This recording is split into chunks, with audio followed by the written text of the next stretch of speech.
Welcome to A edu. A edu में आप सभी का स्वागत है। और हम लोग मध्यकालीन भारत के इतिहास की चर्चा कर रहे थे। और मध्यकालीन भारत के इतिहास में हम लोगों ने भारत में अरबी आक्रमण को देखा, मोहम्मद मोहम्मद बिन कासिम के आक्रमण को देखा, उसके बाद महमूद गजनवी के आक्रमण को देखा। और आज हम लोग देखने जा रहे हैं मोहम्मद गोरी के बारे में, यानी कि गुरुवंश, गोरवंश या फिर गोरी वंश। लेकिन उससे पहले हम लोगों ने जो पिछले वीडियो में देखा उसके बारे में थोड़ी सी हम लोग चर्चा कर लें, थोड़ी सी रिवाइज कर लें। देखिए, हुआ था क्या कि जो भारत पर तुर्कों का जो आक्रमण था उसकी शुरुआत सामनी वंश से होती है। तो सामनी वंश का एक शासक था जिसका नाम था अलप्तगीन। अलप्तगीन ने सामनी वंश की स्थापना की थी और उसने अपनी राजधानी गजनी को बनाई। तो अफगानिस्तान के इलाके में पड़ता है गजनी, उसको राजधानी बनाई। और वह एक गुलाम था, और उस जिसका गुलाम था उस व्यापारी का नाम था अबुल मलिक। तो अबुल मलिक का वो गुलाम था और उसने गजनी वंश की स्थापना की, यानी कि गजनी को राजधानी बनाया। उसके बाद उसकी मृत्यु के बाद अगला जो गजनी वंश का शासक बनता है उसका नाम होता है इसहक। उसके बाद बलक्तगीन, उसके बाद पिराई।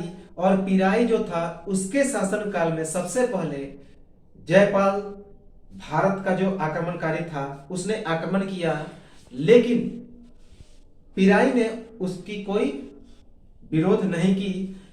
लेकिन पिराई के बाद जो अगला शासक बना उसका नाम था सुबुक्तगीन, और सुबुक्तगीन जो था वो अलप्तगीन का दामाद था। पिराई के शासनकाल में सुबुक्तगीन ने जयपाल से लड़ाई की, और सुबुक्तगीन को वास्तविक तुर्क आक्रमणकारी कहा जाता है। तो पहला तुर्क आक्रमणकारी यदि पूछा जाए तो सुबुक्तगीन को माना जाता है। और सुबुक्तगीन का एक पुत्र था। 978 ईस्वी में इसकी मृत्यु हो जाती है, लेकिन इसकी मृत्यु से पहले एक शासक का जन्म हो चुका था उसके पुत्र का, यानी कि 971 ईस्वी में सुबुक्तगीन का पुत्र जिसका नाम था महमूद गजनवी, उसका जन्म होता है। और भारत में वास्तविक गजनी वंश का संस्थापक वही बनता है।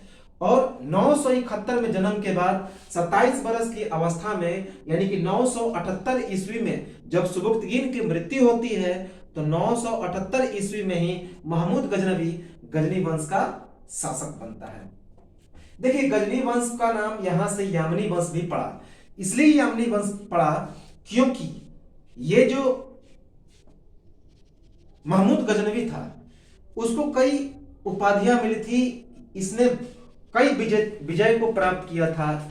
जैसे कि महमूद गजनवी को यामनी उद दौला की उपाधि मिली थी। यामनी उद दौला का मतलब होता है साम्राज्य का दाहिनी हाथ। उसके बाद इसे यामनी उल मिल्लत की भी उपाधि मिली थी। इसका मतलब होता है धर्म का संरक्षक। यह धर्म के प्रति, यानी कि इस्लाम धर्म के प्रति कट्टर समर्थक था। और साथ ही साथ सुल्तान की उपाधि पाने वाला यह एक पहला शासक था। और इसको ये सारी उपाधियां किसने दी? तो बगदाद का खलीफा अल बिल्दा।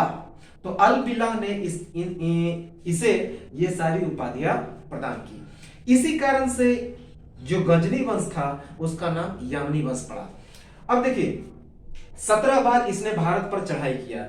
यह परीक्षाओं में प्रश्न पूछा जाता है कि भारत वैसा कौन सा आक्रमणकारी था जो भारत में 17 बार आक्रमण किया?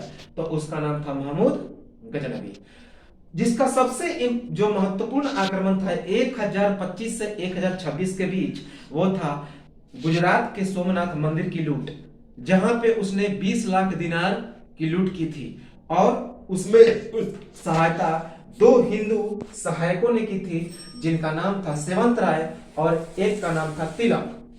और महमूद गजनवी के शासनकाल में जितने सारे सैनिक थे उसमें सभी जातियों के सैनिक मौजूद थे, जैसे कि अरबी भी थे, तुर्क भी थे और हिंदू भी थे, लेकिन पूरे सैनिकों का आधा हिस्सा हिंदू संप्रदाय का था। और उसमें सबसे प्रमुख सेनापति कौन थे? तो तिलक और सेवंत राय। देखिए, वैसे तो भारत पे इसका आक्रमण जो था वह 3 उद्देश्यों से हुआ। पहला, वह एक नंबर का बड़ा लुटेरा भी था, और दूसरा, वह भारत पर अपने आप को प्रसिद्धि पाने के लिए भी आक्रमण किया था, वह प्रसिद्ध होना चाहता था। और जो तीसरा था वह था इस्लाम धर्म के प्रचार के लिए। तो इसी कारण से उसे कई उपाधियां भी प्राप्त हुई। कुछ इतिहासकार उसे ये शत्रु भी कहते हैं, यानी कि ईश्वर का शत्रु कहते हैं। कुछ इतिहासकार इसे गाजी की उपाधि भी देते हैं, यानी कि वह ईश्वर के बराबर है। कुछ इतिहासकार इसे मूर्ति भंजक यानी कि बुद्ध शिकन, क्योंकि इसने कई मंदिरों को ढाहा, भारत में कई मंदिरों को ध्वस्त किया, इसलिए इसको मूर्ति भंजक और बुद्ध शिकन की भी उपाधि मिली थी। और जब मथुरा के मंदिर को इसने तोड़ा तो इसे भारत का बेथलहम भी कहा गया। इसके बाद इसके समय में कुछ कवि भी थे, हालांकि आक्रमणकारी होते हुए भी, लुटेरा होते हुए भी, यह विद्वानों का संरक्षक था। जैसे कि इसके समय में सबसे महत्वपूर्ण इसके साथ आए थे, तो उनका नाम था फारसी लेखक जिनका नाम था फिरदौसी, जिन्होंने शाहनामा की रचना की थी। उसके बाद अल बरूनी, शाहनामा में 1000 छंद थे। अल बरूनी का एक किताब, अल बरूनी भी महमूद गजनवी के साथ भारत आया था, और उसने एक महत्वपूर्ण किताब लिखा जिसका नाम था किताबुल हिंद। उसे तहकीके हिंद भी कहा गया, क्योंकि उसमें उस समय की भारत की वर्णन थी, भारत की सभी कुरीतियों और भारत की कुप्रथाओं के बारे में काफी चर्चा है। क्योंकि ऐसा अल बरूनी ने लिखा है कि उस समय भारत में शूद्रों को और महिलाओं को वेद और कुरान और जितने सारे धार्मिक ग्रंथ थे उनको पढ़ने का अधिकार नहीं था, और उनको पढ़ने पर उनकी जीभ काट दी जाती थी। इनके समय में कुछ अन्य कवि भी हुए, जैसे कि फरगा, उत्बी भी एक महत्वपूर्ण था, वह इनका एक दरबारी इतिहासकार था, महमूद गजनवी का दरबारी इतिहासकार था। कुछ अच्छे काम भी किए, जैसे कि अजायब घर का निर्माण, कुछ विश्वविद्यालय का निर्माण, कुछ अच्छे शैक्षणिक संस्थानों का भी निर्माण किया महमूद गजनवी में, गजनी के इलाकों में। और इसका एक सबसे महत्वपूर्ण जो इमारत था वो था गजनी का जामा मस्जिद, जिसे हम लोग स्वर्ग का दुल्हन भी कहते हैं, पूर्व का होपर भी कहते हैं। तो इस प्रकार हम लोगों ने क्या देखा, ये सभी जो चीजें थी महमूद गजनवी के शासनकाल में थी। और महमूद गजनवी 1000 से लेके 1074 ईस्वी तक शासन करता है, और भारत में यह खैबर दर्रे से प्रवेश करता है।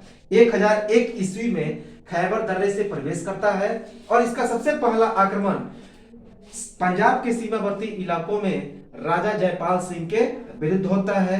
वह उसे पराजित करता है और राजा जयपाल भागकर पेशावर चला जाता है। 1002 में वहां भी उसे पराजित करता है, और फिर उसके पराजित होने के बाद राजा जयपाल अपने आप को अपमानित महसूस करता है और वह आत्मदाह कर लेता है। 1013-14 में वह कन्नौज पर आक्रमण करता है चंदेल शासकों के विरुद्ध, और अंतिम उसका जो अभियान था 1027 ईस्वी में खोखरों के जाटों के विरुद्ध था, और ये उसका सबसे अंतिम अभियान था। और उसके बाद इसकी जो मृत्यु होती है 1074 ईस्वी में, और यहां तक हमने पिछले वीडियो में देख लिया था। और उसके बाद हम लोगों ने महमूद गजनवी के शासनकाल को पढ़ा, और आज हम लोग शुरू कर रहे हैं मोहम्मद गोरी के शासनकाल को। तो 2 मिनट का हम लोग ब्रेक लेते हैं, उसके बाद चालू करते हैं हम लोग मोहम्मद गोरी का शासनकाल।